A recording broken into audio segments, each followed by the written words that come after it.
저와 여러분들에게 하나님은 2022년을 주셨어요. 특별히 그리스도 예수 안에서 하나님의 높은 부름의 상을 향하여 달려가야 될 줄 믿습니다. 땅의 것이 아니라 상을 향하여 전진해야 되겠다. 특별히 킹제임스 성경에 이렇게 되어 있습니다. 부름의 상을 향하여 밀고 나아가라. 밀고 나아가시길 바랍니다. 그래서 왕국은 누구의 것이다? 침노하는 자의 것이다 말씀하셨어요. 그래서 우리가 부름의 상을 받으려면 어떻게 됩니까? 가장 쉬운 방법이 있습니다. 그것이 계명을 지키는 거예요. 그렇죠?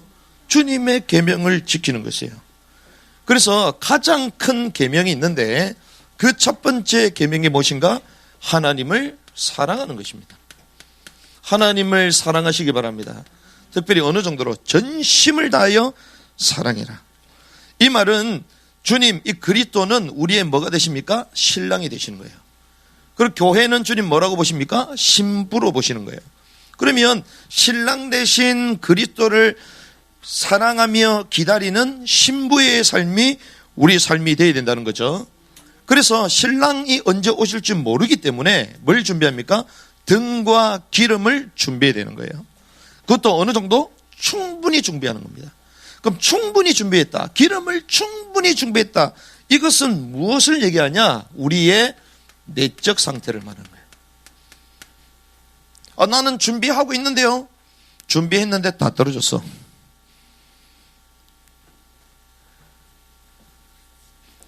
차가요. 기름이 없으면 계속 갑니까? 못 갑니다. 그래서 계속 넣어야 되잖아요. 앵꼬 떴어. 안 넣어. 그러면 어느 순간 멈춰버리겠죠. 주유소를 찾아야 돼요. 넣어야 되는 거예요. 가득 채워야 되는 거예요. 주님이 언제 오실지 모르기 때문에 가득 채우라는 거예요. 가득 채워라. 이걸 뭘 얘기합니까? 성령의 충만함을 말하는 거예요. 이 말은 내적으로 주님을 얼마나 사랑하느냐, 사랑의 문제입니다. 사랑의 문제. 그래서 하나님을 사랑한다, 이 말은 내적인 거예요. 내적인 거. 하나님을 사랑하시기 바랍니다. 그래서 주님은 에베소 교회에 뭐라고 얘기합니까? 너희가 많은 선한 일들을 했지만 한 가지가 부족하다. 그게 첫사랑을 잃었다는 거예요. 주님이 책망하셨어요. 뭘 얘기합니까? 행위를 말한 게 아니라 내적인 걸 말한 거예요. 교리도 확실하고 많은 칭찬받을 일이 있지만 결국 네 마음속에 하나님 아닌 다른 것을 더 사랑하고 있지 않냐. 첫사랑을 회복하라는 거예요. 그래서 저와 여러분들은 첫사랑을 회복했다. 정말 주님을 사랑했다. 그러면 우리의 낯을 주님 앞에 보이시기를 바랍니다. 그걸 예배요, 예배. 하나님을 사랑하기 때문에 성전에 나오는 거예요. 하나님을 사랑하기 때문에 힘든 가운데 먼 거리 가운데서도 나오는 거예요. 그렇죠? 죄송합니다. 비대면 저는 단호하게 얘기할 수 있습니다. 하나님을 사랑하는 것 우리하고 차이가 있다. 차이가 있어요. 생명 걸고 예배 지키면서 순교한 사람이 주님을 사랑한 거하고 우리하고 주님을 사랑하는 거하고 같아달라요? 다릅니다. 차이가 있어요. 주님은 내적으로 깨트려 보세요. 그래서 주님을 사랑하는 사람은요, 장소, 시간, 거리 마다하지 않습니다. 그래서 주의를 어떻게 지켜라? 온전히 거룩하게 지켜라. 구별되게 지켜라. 하나님이 주의를 쉬라고 주셨습니까? 그렇지 않습니다. 주님 앞에 와서 큰 힘과 쉼을 얻으라는 거예요. 그래서 저 같은 사람은 어느 정도냐? 나 같은 인간은 일주일 동안 너무나도 넘어질 가능성이 많기 때문에 온종일 주님을 예배해. 제 신앙입니다. 안 넘어질 자신 있는 사람은요, 한 10분 예배드리러 가면 돼요. 저는 단 1초라도 그리스도가 없으면 맨날 넘어져. 순간순간 초마다 넘어져. 그래서 그리스도를 붙잡아야 돼. 주님을 얼마나 사랑합니까? 주님 그걸 말씀하시는 거예요. 이런 사람이 예배가 어떻게 되겠어요? 그럼 하나님의 말씀에 어떻게 합니까? 들어야 되겠죠. 청종하겠죠. 그래서 말씀 속으로 들어가는 것입니다. 이 말씀을 하나님 어떻게 이루시길 원하시냐? 기도 속으로 들어가는 거예요. 하나님 사랑입니다. 그래서 이 코로나 시대에 여러분들은 하나님을 가장 사랑하는 10% 안에 들은 줄 믿습니다. 왜? 예배는 10%밖에 없어요. 한국 교회가 10,000 교회가 사라져 버렸어요. 60,000 교회 가운데 300만 이상이 지금 가난 신자입니다. 300만. 그러면서 막 정죄해요. 어느 교회가 이렇고 어느 목사가 그렇고 막 정죄해. 그래서 저는 그럼 당신은 목사하지. 어떤 사람 진짜 목사했어. 목사해가지고 개척했는데 돼요 안 돼요? 그래가지고 떠돌이 생활하는 사람이 한두 명이 아니에요. 상을 받으려면 어떻게 되냐? 부름의 상을 향하여 달려가려면 내 기준을 가지고 신앙생활을 하는 게 아니라 하나님을 먼저 사랑하는 것입니다. 열렬히 주님을 사랑하는 거예요. 그러면서 하나님만 사랑한 게 아니라 이웃을 사랑해요. 형제를 사랑하는 거예요. 어느 정도 사랑을 합니까? 내 이웃을 내 몸과 같이. 나는 나고 너는 너잖아요. 나는 나고 너는 너잖아 우리는. 근데 주님 뭐라고요? 내 이웃을 내 몸처럼 사랑해요. 내 몸을 얼마나 생각합니까 우리는. 근데 남을 향하여 그렇게 합니까? 무슨 말이죠? 너는 너고 나는 난데 어떻게 우리가 하나가 될 수 있습니까? 영으로만 하나가 될 수 있는 줄 믿습니다. 그 말은 무슨 말이죠? 전도하라는 거예요. 생명으로 인도하라는 것입니다. 한 영을 받은 하나님의 백성이 되도록 하라는 거예요. 그게 우선순위입니다. 그런 사람이 이제는 어떻게 돼야 됩니까? 한 몸이 되는 거죠. 그거는 교회를 말하는 거예요. 그래서 교회는 뭡니까? 그리스도의 몸입니다. 몸. 그래서 이웃을 사랑한다. 교회의 이 몸의 비밀, 하나됨의 비밀, 그리스도의 성전, 몸된 이 비밀을 모르면 이웃을 사랑할 수 없어요. 교회 성도도 사랑 못하는데 어떻게 이웃을 사랑할 수 있습니까? 가짜지. 죄송합니다. 우리 애들 사랑 못하는데 해외 가서 선교할 수 있어요? 가짜입니다. 그래서 아이들한테 소리 그만 지르시기 바랍니다. 아이들 사랑 안 하는데 시리아 난민을 사랑해요? 가짜예요, 가짜. 우리 성도를 사랑 못하는데 전도하고 싶어요? 가짜입니다, 가짜. 주님이요, 교회는 몸이라고 그랬잖아요, 몸. 마디마디 다 연결되게 하시잖아요. 그래서 성막에 있어서 가장 낮은 받침대, 이것도 필요해요. 받침대도 받침대. 우린 그냥 생각하잖아요. 그냥 막 기둥 세워가지고 광야에 그냥 꽂으면 되겠다 생각하잖아요. 그렇게 안 돼 있어요. 받침대도 다 제작하라고 그랬어요. 받침대. 받침대는 이런 거잖아요. 그냥 여기 받침대에 구멍을 내가지고 결합하도록 돼 있어요. 이게 성전이거든요.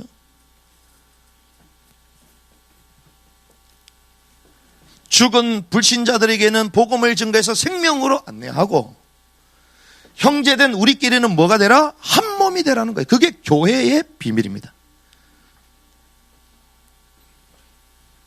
그래서 마디마다 어떻게 지어져 간다 그러잖아요. 교회를 통하여 우리는 지어져 가는 거예요. 그러니까 교회의 비밀을 못 누리면요, 연합의 비밀하고 상관없는 겁니다. 이건 뭡니까? 외적으로 달란트 비율을 말하는 거예요. 내적으로 주님을 열렬히 사랑하고, 외적으로는 어떻게 해요? 충성을 다하는 것입니다. 내게 맡겨준 그 일에 대해서 충성을 다하는 거예요. 그래서 주님이 오셨을 때에 뭐 보십니까? 열매를 보시는 거예요. 열매. 열매가 있습니까? 성경이 말하는 것입니다. 열매. 9절에 뭐라고요? 성령의 열매는 열매잖아요. 11절, 열매 없는 어둠의 일에 참여하지 말아라. 열매 없다는 것은 어둠의 일에 참여하고 살았기 때문이에요. 너무나도 쉽습니다. 우리의 이 작은 헌신이 타직을 새롭게 하는 열매인 줄 믿습니다. 저희가 이 소식지를 보면요, 저희가 뭐 몇 명 됩니까? 그런데 여러분들이 작정해가지고 헌금한 게요, 참 대단해요. 나중에 보시기 바랍니다. 이제 표시를 해놨어. 여러분들이 너무 여러분들의 이 사역을 비하하는 것 같아가지고 제가 일부러 다 적어놨어. 우리가 후원하고 돕는 선교사님과 단체가 20개가 넘어요. 제가 가능하면 얘기 안 하려고 그랬는데, 왜? 얘기하면 이미 상을 다 받은 것 같아. 그래도 좀 깨달으시라고. 우리 이런 작은 헌신들이요, 선교사님과 자녀들을 살리고, 또 이번 주도 우리가 또 진행된 사역이 있거든요. 그 작은 사역이 북한을 살립니다. 그러니까 외적으로는 뭐예요? 달란트를 맡겨주셨다는 거예요. 나는 한 달란트밖에 없는데요. 한 달란트가 34kg 금이에요. 34kg가 적어요? 우린 적다고 생각하잖아. 적은 게 아닙니다. 어마어마한 거를 하나님이 저와 여러분들 주셨어요. 그러면 어떻게 해요? 충성을 다해야 돼요. 내게 맡겨진 것, 그 작은 것, 그 하나하나. 그래서 열매 맺는 자가 되시길 바랍니다. 그래서 아까 전에 이 내적은요, 에베소 교회를 주님 말씀하셨다면 외적인 거에 대해서 칭찬하신 교회가 있습니다. 그게 어디입니까? 필라델피아 교회. 필라델피아 교회 이름이 뭡니까? 형제 우애, 형제 사랑이에요. 형제를 사랑한 거예요. 적은 능력을 가지고 수적으로 어피어 아주 조그만 능력을 가지고 우리는 작으면 안 된다 생각해요. 그게 틀린 거라니까. 우리가 처음에 선교할 때 어떻게 했습니까? 미자립에서 벗어나고, 목사님 사례도 제대로 받고, 이제 막 중직자도 세워. 그때부터 선교하자. 주님 오세요. 우리는 아무것도 없을 때부터 시작했잖아요. 그러니 하나님이 이런저런 문들을 여셔서 서로에게 기쁨이 될 수 있도록 이런 사역을 감당하게 하시는 거죠. 다른 데는요, 깜짝 놀래요. 깜짝 놀래. 야, 그 조그만 게 어떻게 거의 20군데 가까이 그렇게 후원하고 지금 선교를 하냐. 그래서 올해는 4군데 더 해, 4군데. 할렐루야. 내 입을 크게 여시기 바랍니다. 우리는 어차피 하늘의 상에 쌓여야 돼, 지금. 이 땅의 통장의 잔고가 아니라 하늘의 통장에 쌓기를 바랍니다. 외적으로 충성한 것입니다. 그럼 이게 뭡니까? 전도하는 것이요, 섬기는 것이요, 나누는 것이요, 그렇죠? 화평의 사람이 되는 것이요. 이것이 부름의 상을 향하여 달려가는 하나님의 방법인 줄을 믿습니다. 그러면 저와 여러분들이 이제는 뭐 해야 됩니까?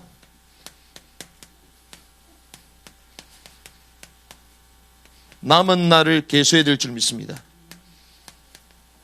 우리가 하고 싶은데, 알겠는데 왜 지체하느냐? 왜 머뭇머뭇거리느냐? 알겠어. 이제 뭔가 목사님이 소리 질러가면서 하니까 일단 억지로라도 이해가 돼. 이런 거구나. 이런 걸 해야 되겠구나. 근데 지체합니다. 머뭇거립니다. 이웃을 사랑하고 하나님을 사랑해야 되는데, 부름의 상을 향하여 전진해야 되는데, 왜 내 삶은 한 주간 동안 그대로지? 왜 그런 줄 아십니까? 이 부름의 상을 향하여 가는 나의 이 인생의 목표가 우선이 아니라 차선이기 때문에. 그 밑바닥에는요, 뭐가 있는 줄 압니까? 여기 들어가 있어요. 우리는 어차피 구원받았는데, 영원한 생명이 보장됐구나.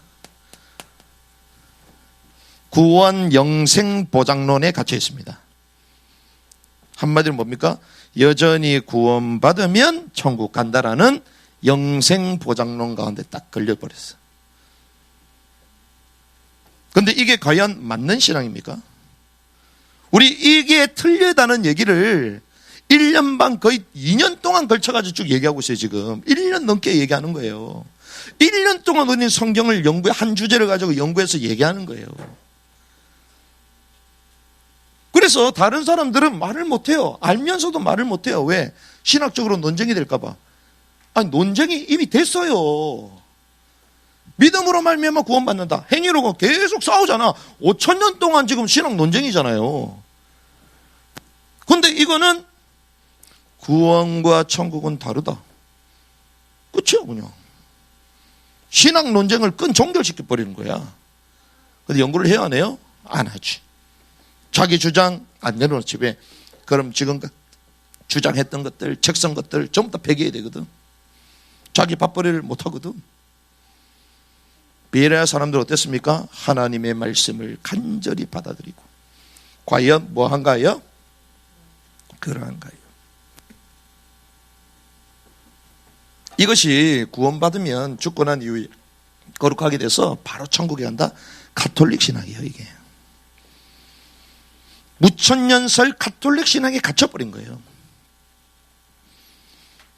또 뭔 줄 압니까? 때와 시기. 나의 남은 생을 뭘 못해요? 계수하지 못하기 때문에.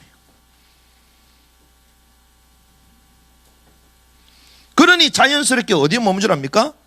낙관적 신앙생활 하는 거예요. 이거는 한물간 철학자들이 생각했던 거예요. 운명론에 갇혀있던 철학자들. 낙관적으로 생각하는 거야. 아, 죽고 나면 뭐 거룩하게 천국 가고 영원한 생명이 있고. 성경에는 구체적으로 나와 있는데, 간다고 얘기 안 돼 있는데, 그 철학이 성경보다 위에 올라가 버렸어요. 그게 신학화 돼 버렸어요. 성경보다 신학이 위에 갔어요. 우리가 성경을 읽다 보면 우리가 배워왔던 교리와 신학이 있잖아요. 충돌이 되면 연구를 해봐야지. 왜 이러지? 정말 그게 맞냐? 이 모양 저 모양으로 QST 하면서 연구를 해봐야죠. 그럼 아닌 게 드러날 건데 연구를 안 합니다. 왜? 뭐 성경 자체도 잘 안 읽는데. 모르면 모른다고 해야 되는데 우리 시와 때를 모르니까 낙관적으로 사는 거예요. 낙관적으로. 그래서 저와 여러분들은요, 두 가지를 바꿔야 됩니다. 뭘 바꾸냐? 신앙과 시간을 바꿔야 돼요. 신앙과 시간을 바꾸시기 바랍니다. 끝나고 나면 어디 가야 되겠다? 시간 보잖아요. 그런데 오늘 약속이 하나도 없어. 그럼 어떻게 되죠? 여유가 있어져. 그렇죠? 오늘 밤새도록 아무것도 할 게 없어.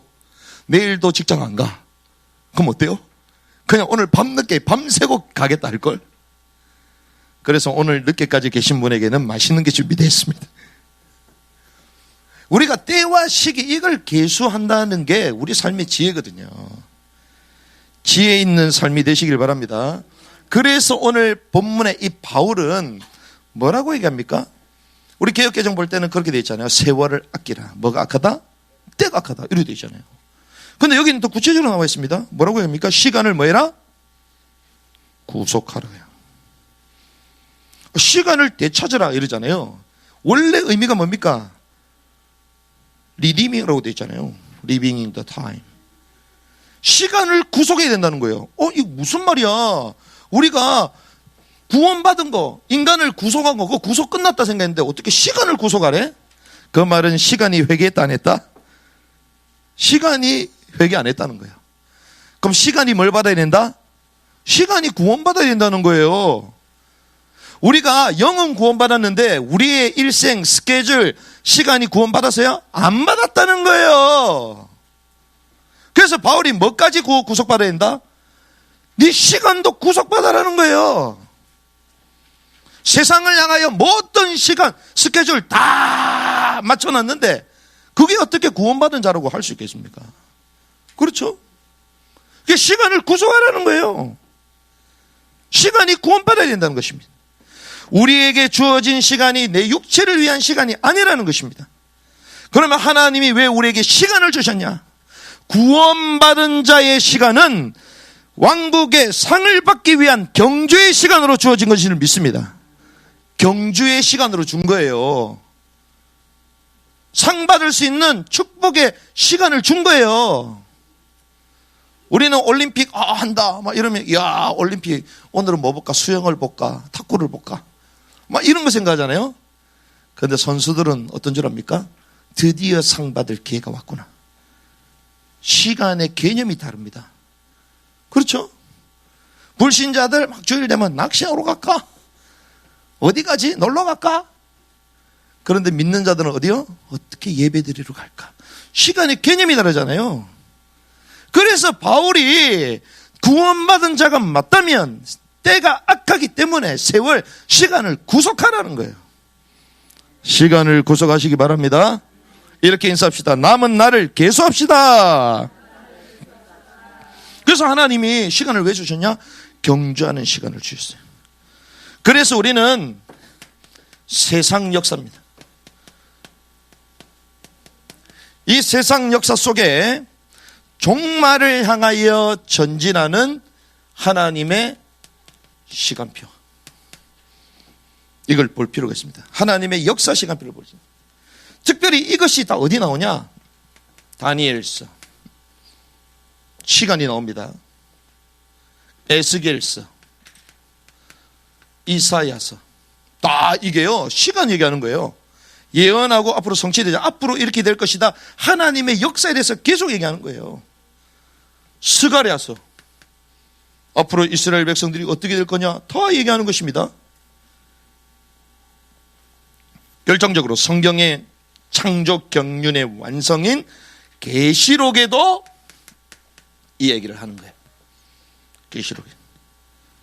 그래서 우리가 알다시피 이 계시록은요 밤모섬, 예수 그리스도의 환난과 인내와 그 왕국에 동참하는 요한이 밤모섬에 있을 때에 계시를 받았잖아요. 예수 그리스도의 계시를 받았, 앞으로 되어질 일에 대해서 계시를 받았잖아요.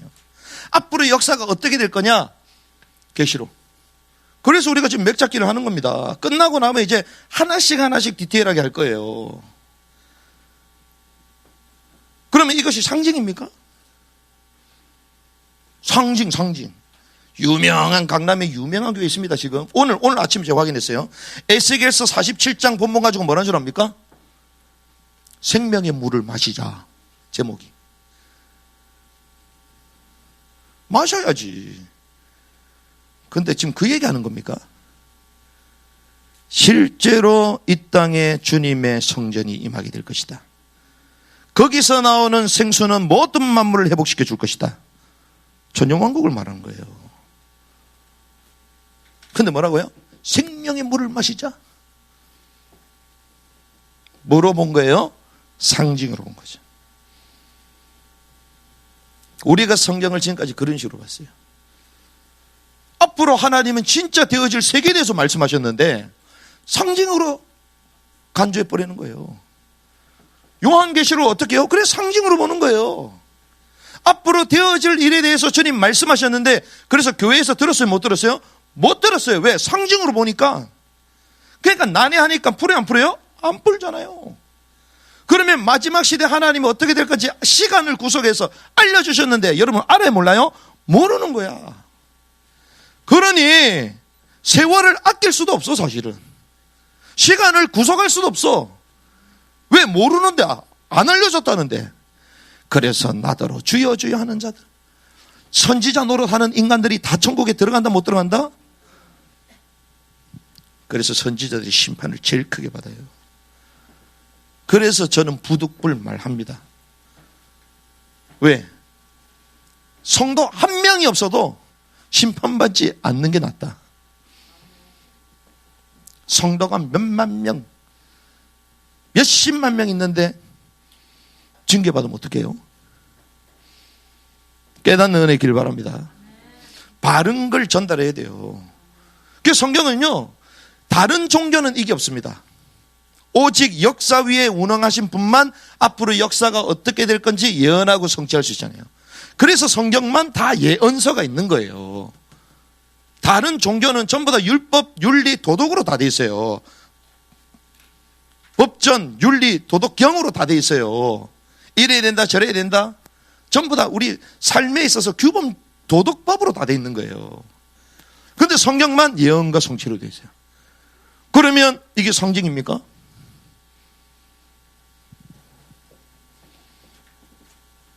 그래서 요한은요, 되어질래를 본 거예요. 되어질래. 그러면 우리가 알다시피 창세기 1장 1절 창조의 시간표가 있죠.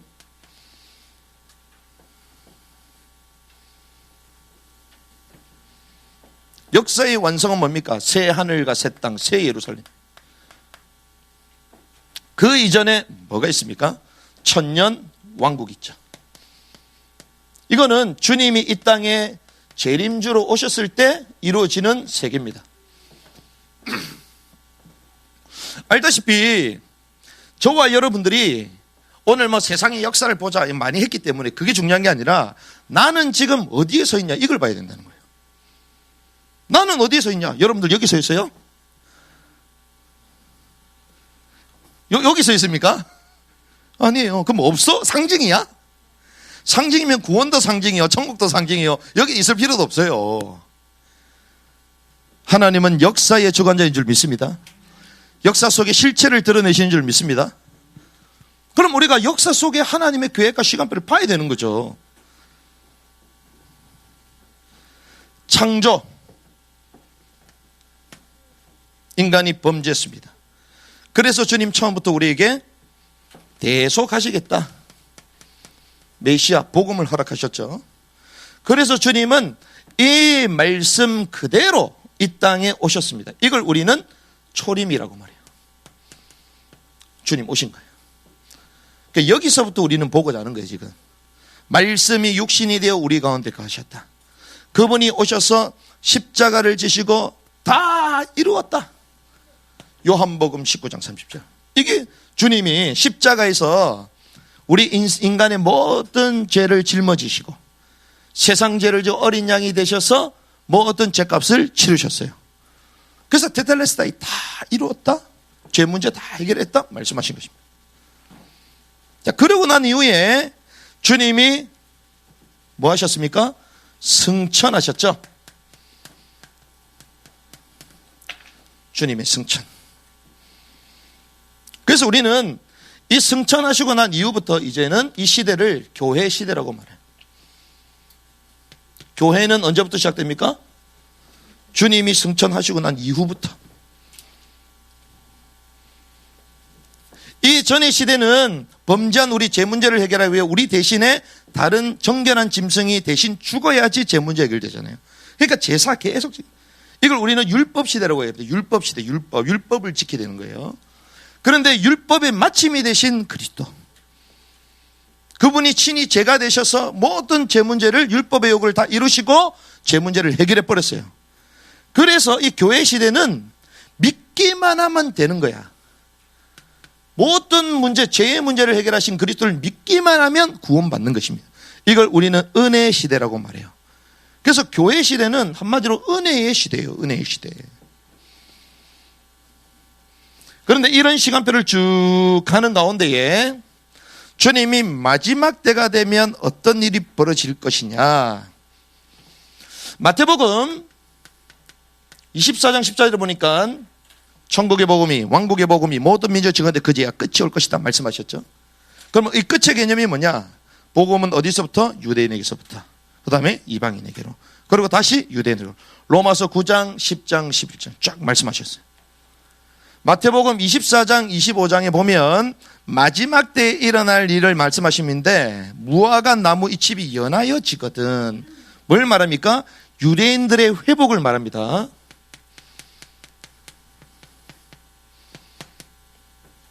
역사적으로 유대인들이 회복됐어요, 안 됐어요? 회복됐습니다. 이스라엘이 건국됐고 유대인들이 실제로 돌아오고 있습니다. 거의 다 돌아왔어요. 거의 다. 어디까지? 중국에 있는 유대인들까지 이스라엘로 돌아갔어요. 지금도 돌아가고 있습니다. 최근에는 어디요? 이디오피아에 있는 유대인들이 돌아가고 있어요. 그런데 얼굴 색깔이 아프리카 색깔이야. 하도 오래 거기 살아가지고. DNA 조사를 했더니, 유전자 조사했더니 유대인이야. 이렇게 돌아갑니다, 전부 다. 실제로 그들 역사 속에 그대로 성취되고 있습니다. 그런데 저희들이 보고자 하는 것은 이 마지막 때가 되면 유대인들이 본국에 돌아오고 난 이후 전 세계가 하나가 되는, 평화체제로 하나가 되는 한일의 조약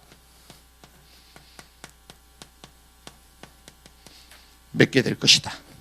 성경의 얘기입니다. 다니엘서 7장 25절. 한일의 조약. 전 세계가 하나가 딱 되어진다는 거예요. 한일의 조약. 그 한일의 조약은 7년을 말하는 것입니다. 그러면 이때부터 주님 오시기 직전까지 몇 년이라고요? 7년. 이걸 기억하십시오. 그런데 전 3년 반과 후 3년 반이 있는데 한일의 조약을 맺고 난 이후에 무엇이 세워지냐? 제3성전이 유대 땅에 세워집니다. 그래서 뭐가 진행이 돼요? 제사가 진행되는. 유대인들은 그리스도를 만났습니까? 만나지 못했어요. 그러니까 유대인들 입장에서는요, 제사를 왜 드려야 되죠? 그들에게는 구약이니까. 그렇죠? 구약에서 제 문제 해결하려면 어떻게 돼요? 제사를 드려야 되잖아요. 그럼 제사 드리려면 뭐가 있어야 되죠? 성전이 있어야 되는 거예요. 그래서 멸망에 가증한 것이 거룩한 산에 선 것을 보거든 성전이 세워집니다. 그 평화 조약의 대가로 그 땅에 이제 성전이 세워지는 거예요. 유대인들이 이제 여기 열광하는 것입니다. 그래서 그들의 입장에서는 구약이기 때문에 이제 제사를 계속 드리겠다. 그런데 웬일입니까? 이 조약을 이제 파기하게 될 거다. 이 한 일회의 그 절반 평화 시대로 가다가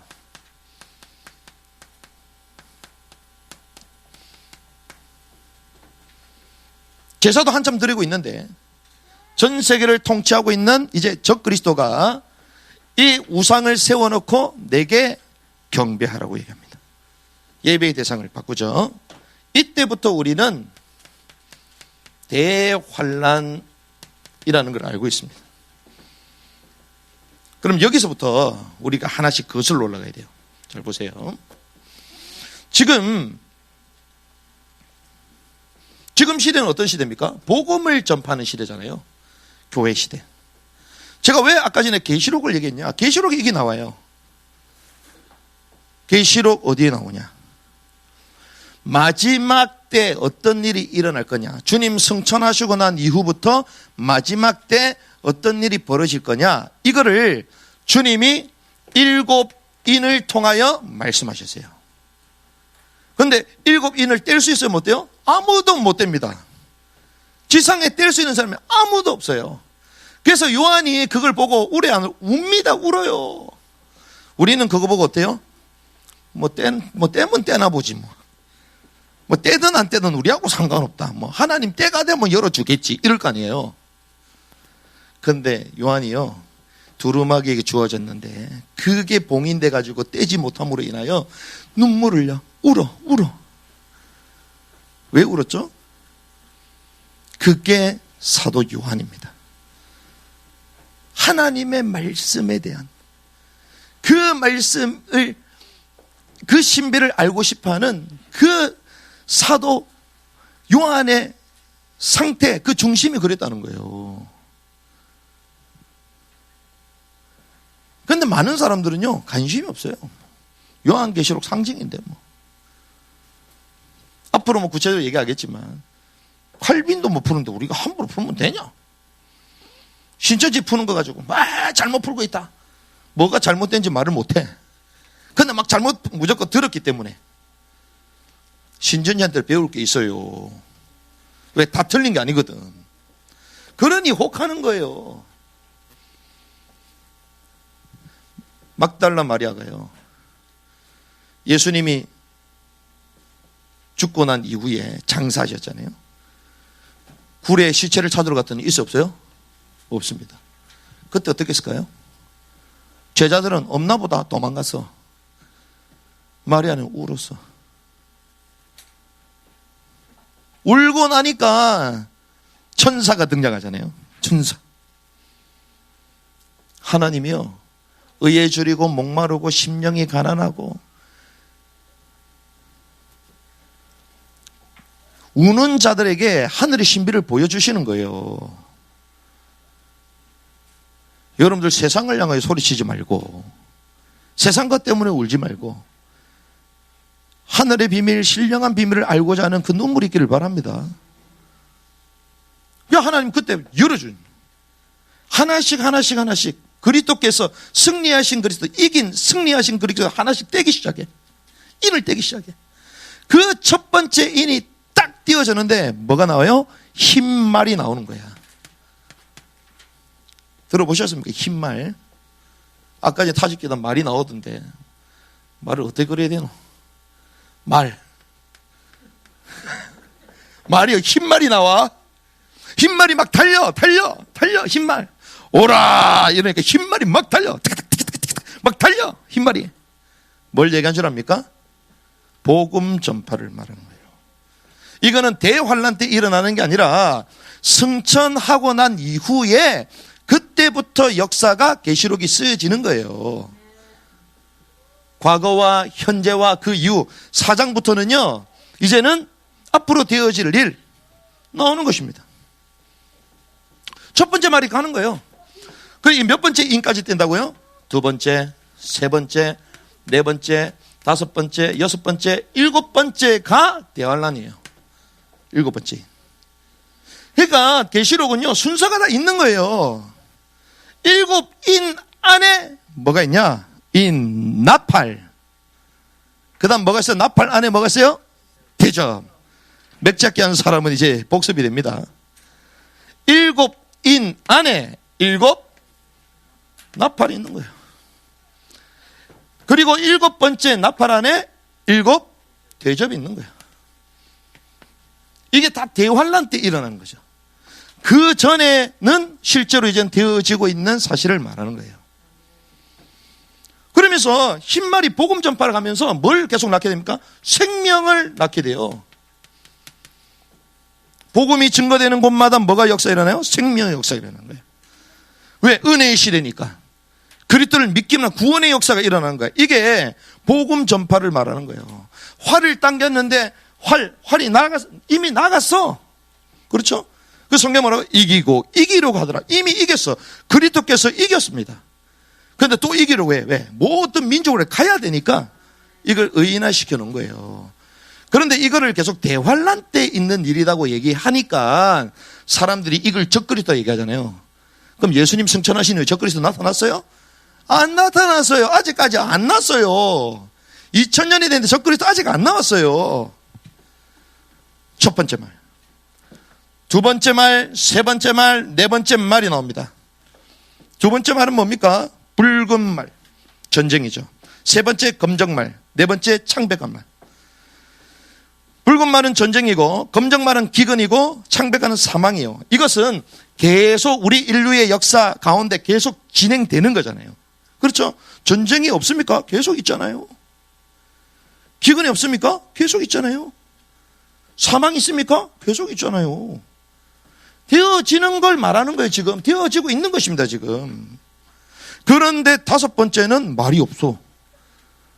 다섯 번째 누가 나옵니까? 순교자의 신원이 나옵니다. 순교자가 있어요, 없어요? 아벨의 피부터 사가락 계속 있어요. 순교자의 신원. 우리의 피를 언제 갚아주겠습니까? 이게 다섯 번째입니다. 지금도 계속되고 있습니다. 마지막 때가 되면요, 평화시대? 아니에요. 마지막 시대일수록 순교자가 더 많이 나옵니다. 전 세계 핍박받는 성도들이 더 많아지고 있어요. 그리고 예배조차도 드릴 수 없도록 우리 제재를 가합니다. 그래서 우리가 이번에 구국예배 때 말했는데 우리 형제들이 어떻게 된다고요? 옥에 갇히게 된다. 갇히게 돼요. 헐벗게 된다. 신앙생활 제대로 하려면요 계속 고난이야. 마지막 때는 유토피아가 아닙니다. 죽고 나면 바로 천국 가고 그럼 서로 죽으려고 생각하고 있겠지. 그렇지? 마지막 때 대환란, 오기 전에 우리 같이 죽자. 그래야 될 거 아니에요? 그게 아닙니다. 다섯 번째 순교자의 신원, 거기에 대한 반응으로 여섯 번째 인이 떼지는 거예요. 그럼 그 반응이 뭡니까? 이 여섯 번째 인은요, 초자연적인 재앙이에요.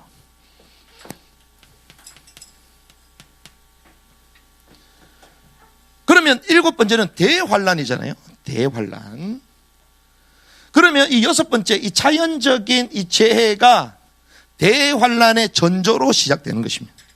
눈에 보일 정도로. 그런데 저와 여러분들은 뭘 생각해야 되냐? 다른 걸 생각하는 게 아닙니다. 주님은 이 대환란이 있기 전에 술 취하지 말아라. 세상 염려하지 말아라. 그리고 순수하게 하나님의 말씀을 지킨 자들을 휴곡케 하십니다. 여기에 첫 번째 휴곡이 있습니다. 그래서 성경은 이걸 뭐라고 합니까? 첫 열매라고 얘기해요. 첫 열매는 대환란 직전에 큰 환란 당하지 않도록 주님이 경계하신 사랑스러운 경계, 여기에 들어가지 말아라. 이게 어디 나옵니까? 아마 오늘 하게 될 것 같은데, 첫 열매 맥잡기 때 나와요. 제가 얘기하면 맥잡기 안 들을 거니까. 처음 익은 곡식은 어디에 둡니까? 성전에 둬요. 그렇죠? 주님이요, 우리를 알 곡식으로 보시는데 이것도요, 위치가 다 있어요. 똑같은 게 아닙니다. 우리가 신앙생활 한다고 그 예수 믿으니까 니나 나나 똑같다? 아니요, 그런 거 없어요. 여러분들 콩나물 사러 가가지고 그 대가리도 훑어보잖아. 이게 좋은지 저게 좋은지. 그 500원 내면 되는 거를 그것도 확인하잖아요. 주님이 그렇게 단순하게 우리를 그냥 다 그냥 도매급으로 다 넣는 줄 압니까? 지금까지 우리가 그래 들어왔어. 여기에 첫 열매의 휴거가 있어요. 그리고 두 번째, 대환란 때에 뭐 어떤 걸 경험하게 됩니까? 순교를 경험하게 될 거 아니에요. 신앙을 지킨 사람은. 순교자. 이거는 뭡니까? 익은 곡식이야. 익은 곡식. 익혀지는 거예요. 고난을 감당하는 것입니다. 그런데 마지막 끝에까지 견디는 자들이 있어요. 이거는 단순히 익은 게 아니라 나중 익은 곡식이야.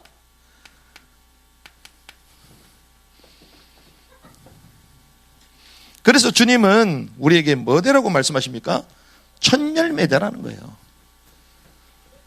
저와 여러분들이 첫 열매 되시길 바랍니다. 왜? 대환란을 거치지 말아야 될 거 아니야. 그러니까 우리는 순교자. 나는 이번에 10등 안에 들어야 되겠다.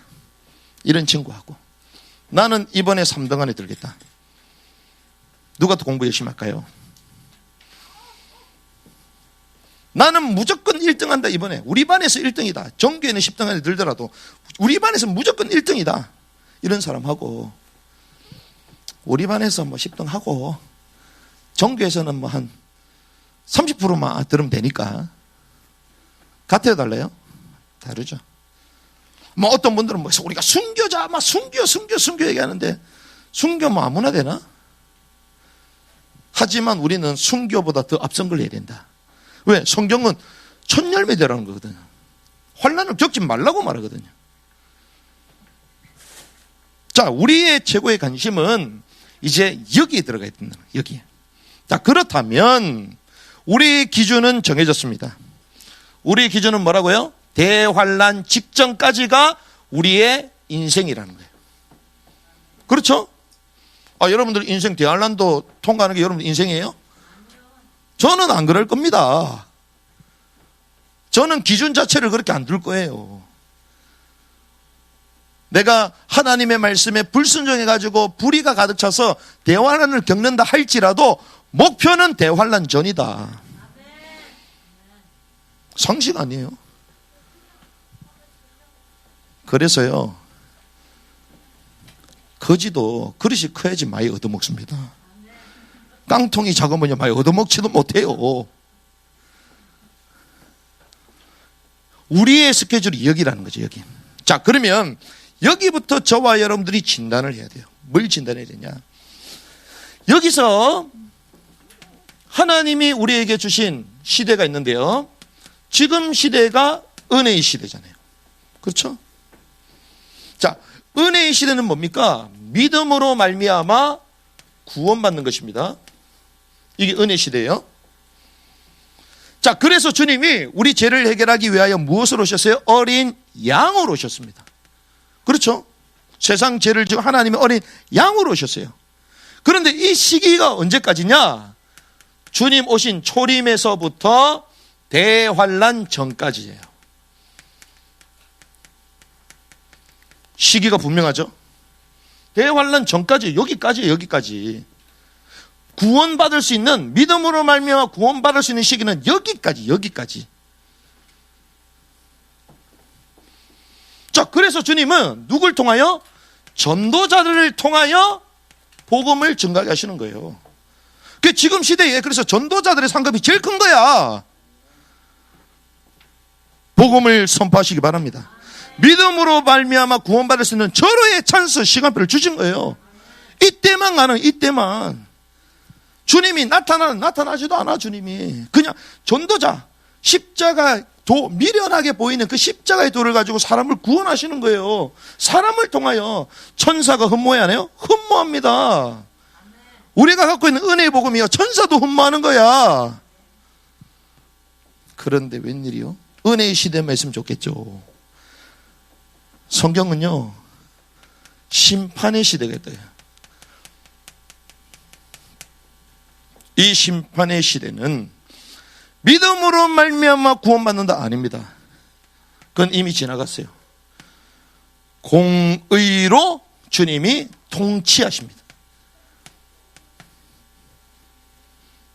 그래서 이 통치한다는 것은 공의로 주님이 보상하시든지 징계를 주든지 이 시대가 시작됩니다.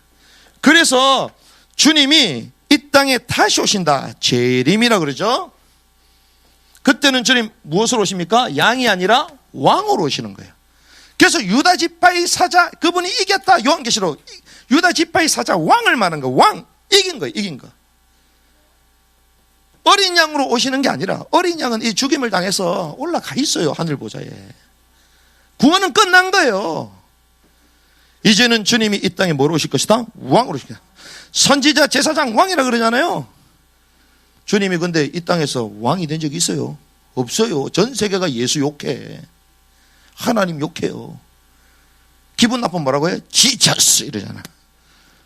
기분 나쁘면 뭐 어이없으면 오 마이 갓 이러잖아요. 오 마이 갓. 하나님의 이름이 망령되이 일컬음을 당하고 있어요. 주님이 재림주로 오셨을 때 왕으로 통치하시는데, 특별히 이거는요, 대환란에서부터 재림과 왕국 이후까지, 자, 대환란 때부터 해서 주님이 이 땅에 오셔서 천년 왕국을 허락하시고 이제는 영원까지 어떤 시대로 접어드는 거예요? 심판의 시대로 접어드는 거예요. 그러면 언제부터입니까? 대환란 때부터. 여기서부터가 무슨 시대라고요? 심판의 시대예요. 요 앞에 시대가 어떤 시대요? 은혜 시대. 이게 상징입니까? 어떻게 시간이 상징이 될 수가 있어요? 우리도 시간 가운데 사는데, 여러분들 죄송합니다. 여러분들이 70대신 게 상징입니까? 여러분들 20대가 상징이에요? 실제였잖아요. 오늘 여러분들 11시에 온 게 상징이에요? 실제잖아요. 10시에 오신 분 그게 상징입니까? 시간은 상징이 없어요. 실제로 말하는 거예요. 그러면 주님이요, 세상 역사 가운데 종말을 향하는 하나님의 역사 시간표 두 개로 나눕니다. 어떤 시대? 은혜 시대와 심판의 시대. 지금 우리는 이 두 개를 밟고 또 미래를 향하여 달려가는 거예요. 그래서 이때는요, 은혜 시대는 전도자를 통해 복음 전가하잖아요. 심판의 시대는 전도자가 복음을 전할 수 없습니다. 왜? 심판의 시대요. 적그리스도가 사단의 영을 받아가지고 활동을 하고 있습니다. 그래서 주님이 누굴? 천사들을 통해 하늘을 나르면서 뭘 증가해요? 영원한 복음을 증가하는 거예요. 영원한 복음을 증가, 그 내용이 뭡니까? 하나님을 두려워. 왜? 전부 다 적그리스도를 두려워하니까. 전 세계가 두려워하니까. 누굴 하나님 보내십니까? 두 증인. 성경에 다 나와 있어요. 저와 여러분께서 이번 주에 계속 이걸 들은 거예요. 두 증인이 활동하는 것입니다. 그래서 잘 보세요. 여러분들 은혜 시대 이전에 어떤 시대죠? 율법 시대. 자, 율법 시대 이후에 이제 은혜 시대가 되잖아요. 은혜 시대 이후에 이제 심판의 시대거죠.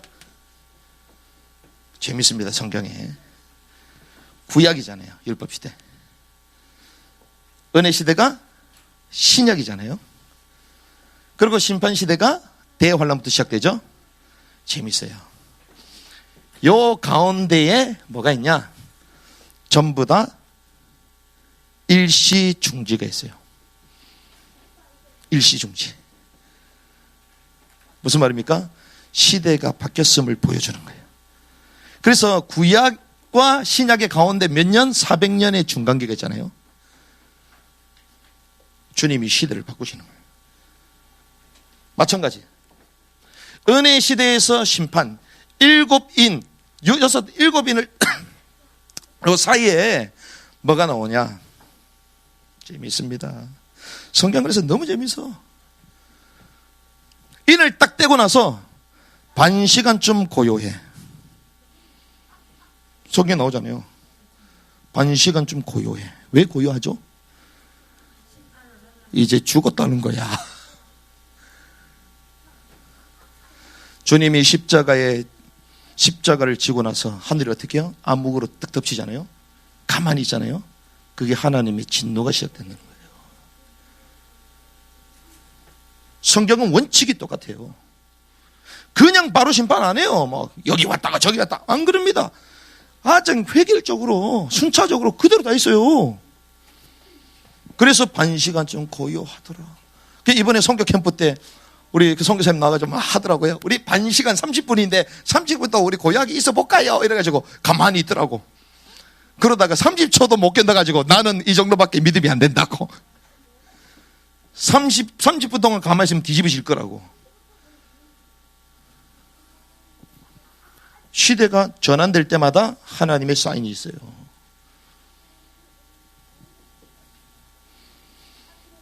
그래서 침묵은요, 시대의 전환을 알리는 것입니다. 그러면 저와 여러분들이 더 중요한 게 뭡니까? 오늘날 우리가 서 있는 위치가 뭐라는 거예요? 우리가 지금 서 있는 위치, 이걸 봐야 된다는 거예요. 뭘 가지고? 시대의 표적을 보고. 시대의 표적이라는 건 말씀이 그대로 성취되는 걸 보고 봐야 된다는 것이죠. 그러면 말씀하셨습니다. 왕국 복음이 모든 민족에 증언되는 그제야 끝이 올 것이다. 마태복음 24장 14절. 왕국 복음, 천국 복음이 어디까지 가야 되냐? 2025년, 2030년 되면 선교의 완성이라고 주로 선교학자들이 말합니다. 그런데 성경 번역이 언제 끝납니까? 2030년. 성경 번역이 모든 민족, 종족마다 언어 다 번역돼. 우리가 요즘 유튜브나 이런 거 보면 영상으로 우리가 그 CC인가 CC 딱 누르면 이게 번역돼서 나오잖아요. 그런데 한국 거는 좀 안 맞아. 근데 웬일이야? 영어 딱 바꾸면요, 영어 단어 그대로 다 떠. 거의 정확해. 왜? 미국 사람들이 만들었으니까. 전 세계가 이 복음의 말씀을 듣고 읽고 보는 시대로 전환된 거예요, 지금. 근데 그게 언제까지라고요? 2030년이면 거의 완성된다라고 말한다는 거예요, 지금.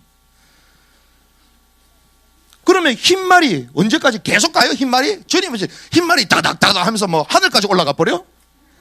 아닙니다. 종착지가 있어요, 흰말이.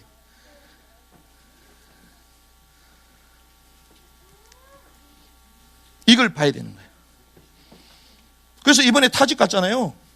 레바논 예수님 다 알아요. 예수와 모르는 데가 어디 있어요? 거의 다 알아요, 이제. 그분이 구체적으로 어떤 일을 하셨는지 잘 모르기 때문에 전도 자리 가가지고 정확하게 설명하는 거지. 유대인들이 어떻게 됩니까? 회복. 알리의 운동. 12지파를 다 찾았어요. 12지파. DNA 조사니까 12지파가 다 나와. 지금 뭐 하고 있습니까? 혈통적 유대인, 육신적 유대인 다 회복이 됐어요. 그래야지 요한계시록의 7장에 14만 4천 혈통적 유대인을 쳐주잖아요. 없는데 인을 어떻게 쳐줘? 그렇죠? 그러니까 다 돌아오는 거예요. 성경대로 가는 것을 믿습니다. 그래서 율법 전통 다 회복했어요. 회복해야지 실제로 제3영전을 세우고 제사를 드리죠. 없는데 어떻게 제사를 드립니까? 성전이 있어야 될 거 아니에요. 제사 드리려면. 그러면 그들이 돌아와야 되잖아요. 그러면 그들이 그걸 지으려면 어마어마한 로비를 해야 되잖아요. 그래서 유대인들이 금융을 다 잡은 거야. 그대로 되는 거예요. 그런데 웬일입니까? 초고속 지식 정보화 사회인데 전 세계가 통합되는 시대잖아요. 전 세계가 네트워크 되는 것이 한마디로. 다 연결되는 거예요. 연결되려면 뭐 해야 됩니까? 일단은 언어가 하나 되잖아요. 언어가 지금 다 하나 되고 있잖아요. 또 중요한 거, 먹고 살려면 뭐요? 돈, 화폐. 그래서 지금 화폐가 어떻게 됩니까? 전자로 가는 거예요. 종이 화폐 다 없앱니다, 조만간에. 빨리 쓰시기 바랍니다. 주의 왕국을 위하여 마음껏 쓰시길 바랍니다. 다 없어져요, 이제. 그건 더 중요한 게 있습니다. 전 세계를 통치하려면 뭐가 하나가 돼야 돼요? 법이 하나가 돼요. 그래서 국제 규범.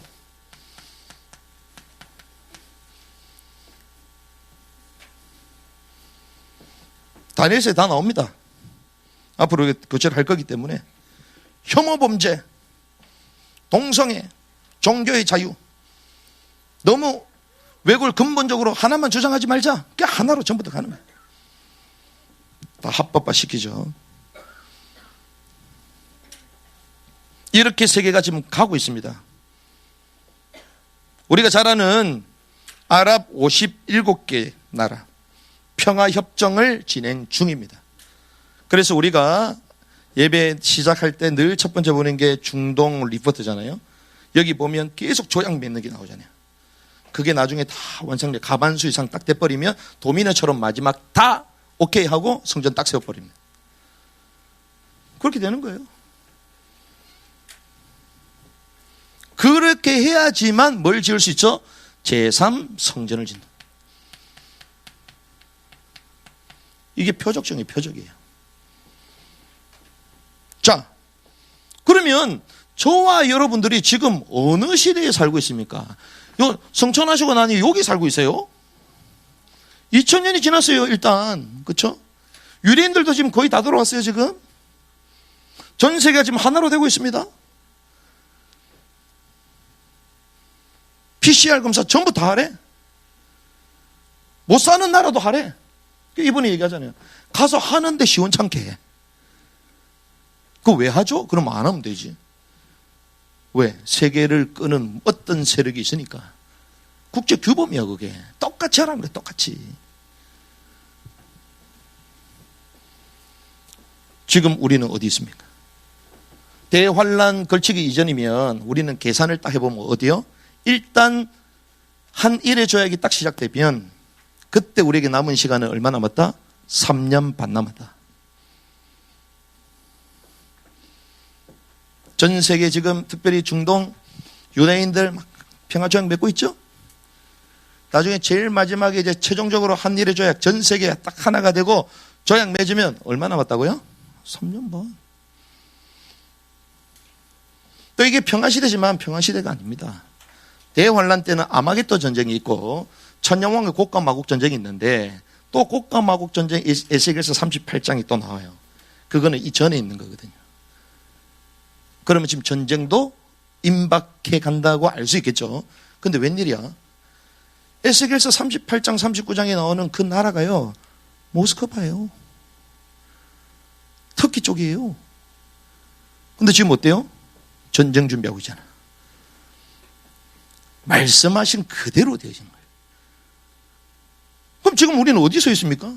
여기 서 있어요? 여기 손 들고 있어요? 주님을 찬양하고 있어요. 주님. 막 여기 있습니까? 여기? 주님. 제가 볼 때는 저는 여기 있는 것 같은데 여러분은 어디 있는 것 같아요? 저는 여기 서 있는 것 같은데 역사의 끝을 향해 가는데. 말씀을 정리하겠습니다. 그러면 이제부터 저와 여러분들은 어떻게 해야 되는 거예요?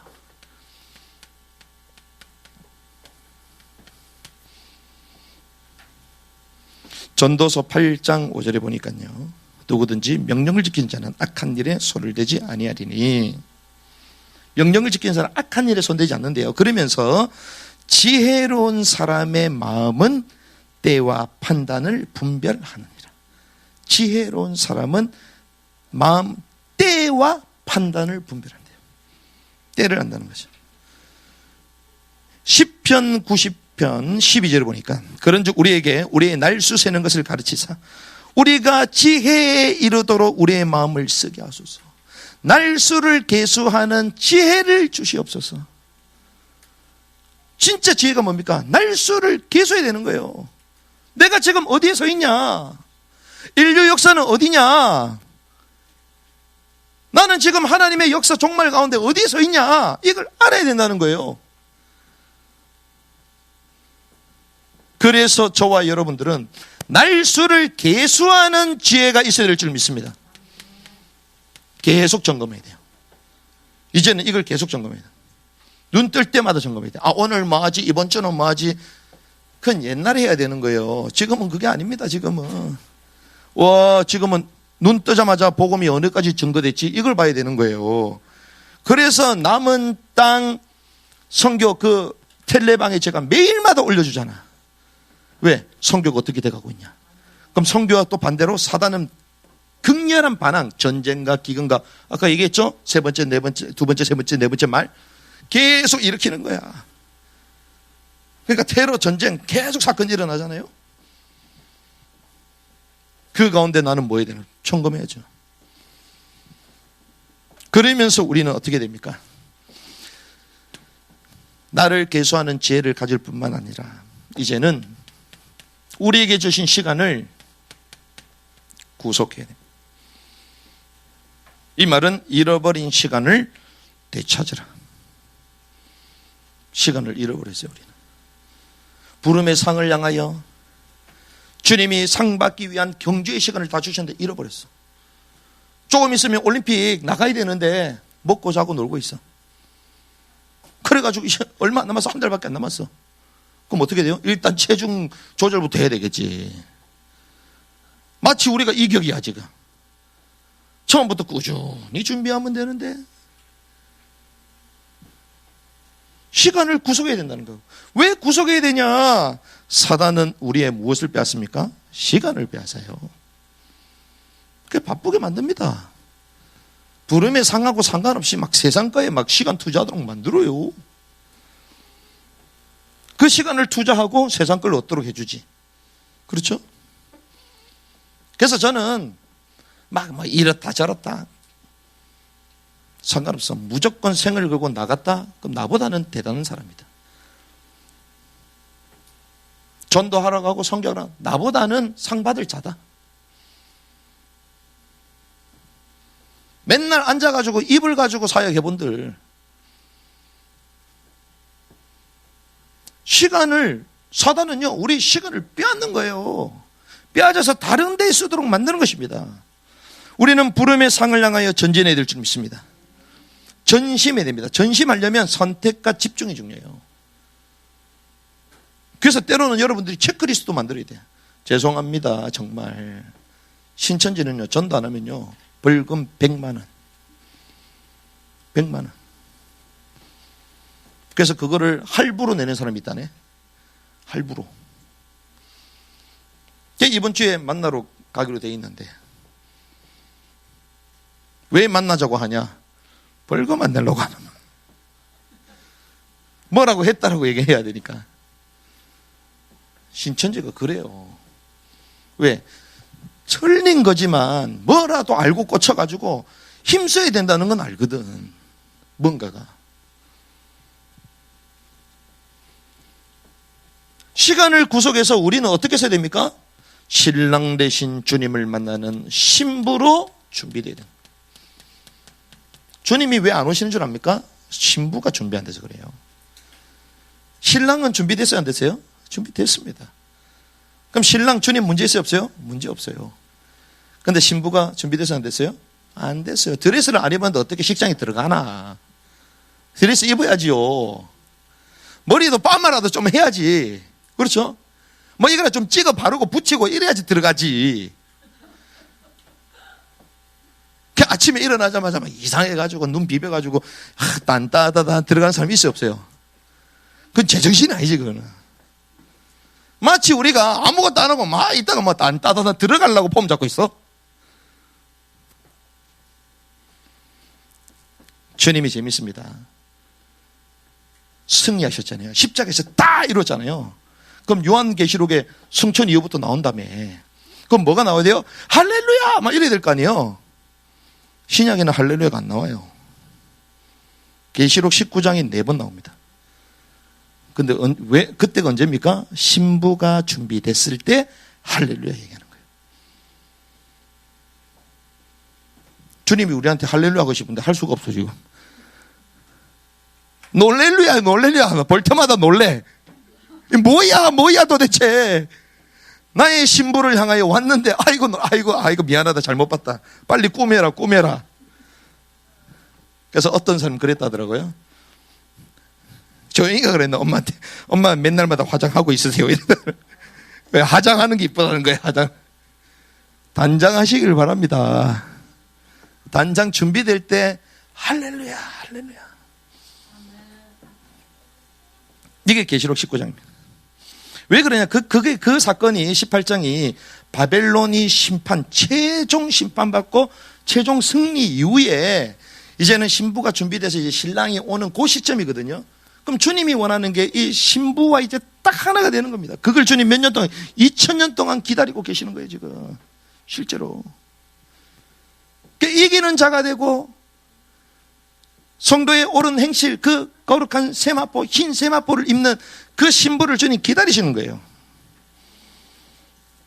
우리는, 저와 여러분은 주님 앞에 서게 될 것입니다. 그런데 우리가 받을 상은 무엇입니까? 저는 주님이 속게 오시겠다 말씀하셨는데 우리에게 뭘 주시고자? 상을 주시고자. 그러면 주님의 입장을 생각해 보세요. 상을 주고 싶어요. 단장한 신부를 맞이하기 위하여 기쁨으로 그 마음을 가지고 신랑이 왔는데 상을 주려고 다 준비해 왔는데 줄 수가 없네. 신랑은 난처하게 만들지 말길 바랍니다. 단순하게 막 우리가 심판받는다, 저는 그걸 얘기하는 게 아니에요. 우리에게 상을 주기 위하여 주님의 기쁨을 가지고 오셨는데, 오시길 원하시는데 주님을 당황스럽게 만들어. 웬일이냐. 우리 때문에 주님이 당황스러워야 된다.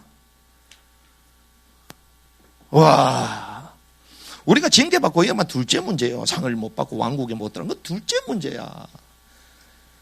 그렇게 좋으신 분이 상을 주시려고 왔는데 웬일이야, 자격이 안 돼가지고 받을 수가 없네.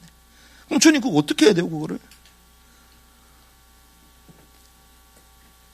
그렇게라도 주님은 우리에게 좋은 분이요 선한 분이십니다. 지금도 여전히 우리에게 상 주시고자 속히 오시길 원하시는 분이에요. 그러면 우리에게 준비되어 있는 게 있습니까? 성도들이 준비됐는데 뭘 입고 있었다? 세마포.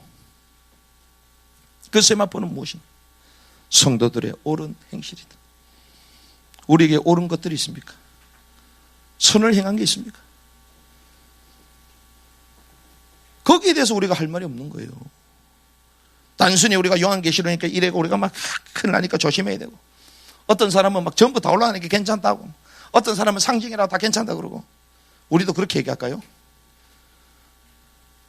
얼마나 듣기 거북해. 교회 오는 이유가 뭐, 예수 믿는 이유가 뭐죠? 복 받으려고 그러잖아. 근데 우리 교회는 복 준다는 얘기를 죽어도 안 해. 와, 답답하다, 답답하다. 한 번만 들으면 아멘, 아멘 하면 아멘 할 건데, 소리 질러가면서 아멘 할 건데, 우리 교회는 절대로 그 얘기를 안 하네. 이게 성경에서 말하는 거예요. 남은 날을 계셔야 될 줄 믿습니다. 그래서 사랑스러운 주님, 상 주시고자 속히 오시겠다고 말씀하셨던 주님, 그 주님을 기쁨으로 맞이하는 그런 옳은 삶이 준비되는 은혜가 있기를 주님으로 축복합니다.